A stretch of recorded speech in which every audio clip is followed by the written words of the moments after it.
Alors, Ferrari dépensera un jeton sur l'arrière de sa F1 de 2021. Il y a des choses plus prometteuses à développer. Ferrari concentre ses efforts sur l'amélioration de l'arrière de sa voiture actuelle. Normalement, les équipes produisent de nouvelles monoplaces pour une nouvelle saison, mais au milieu de la pandémie, la FIA n'autorise que 2 jetons de développement pour 2021, afin de préserver les coûts. Cette décision est évidemment une nouvelle particulièrement mauvaise pour Ferrari, qui a eu du mal à être dans le rythme des meilleurs cette année.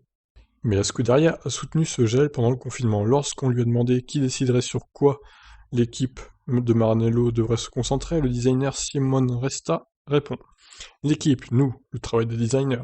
C'est le travail que je fais maintenant avec mes collègues. Nous décidons où intervenir pour améliorer le projet actuel.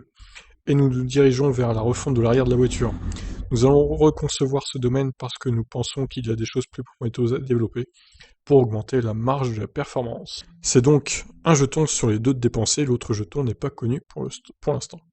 Cela peut être la suspension, les freins, tout ce qui concerne la monoplace sauf l'aérodynamique. Nous pouvons aussi changer le châssis pour revoir la position des radiateurs et la répartition des masses, nous verrons. Nous avons des tests en cours avec de nouvelles pièces qui nous aideront à nous décider. Une des questions posées est de savoir si Ferrari devrait simplement abandonner complètement la voiture 2020 et revenir à la base de celle de 2019 beaucoup plus compétitive. Même s'il s'agissait d'une évolution, la voiture est maintenant assez différente, vous ne pouvez pas simplement mettre des pièces d'une voiture sur une autre. Donc ce n'est pas possible, répond de ce côté Mattia Binotto, directeur de la Scuderia. L'Italien a aussi répondu aux rumeurs de désaccord ou de conflit avec son designer sans vraiment démentir. Pour l'instant, il est important de rester concentré. Nous devons oublier ces rumeurs extérieures et nous concentrer uniquement sur notre travail et sur le développement à venir. Oui, mais alors ils oublient de dire aussi pourquoi la voiture 2019 était plus compétitive. Tout simplement parce qu'elle avait un moteur surcheaté, ce n'est plus le cas maintenant. Parce que la voiture de 2020, tu leur mets le moteur de l'année dernière, à mon avis, elle est assez rapide aussi, hein. Donc c'est pas ça le problème, c'est pas vraiment le châssis, je pense, le problème. C'est le déficit surtout en moteur, il n'y a pas que Ferrari qui est en galère, il y a Alfa Romeo aussi qui avance pas. Il y a As qui est en galère aussi.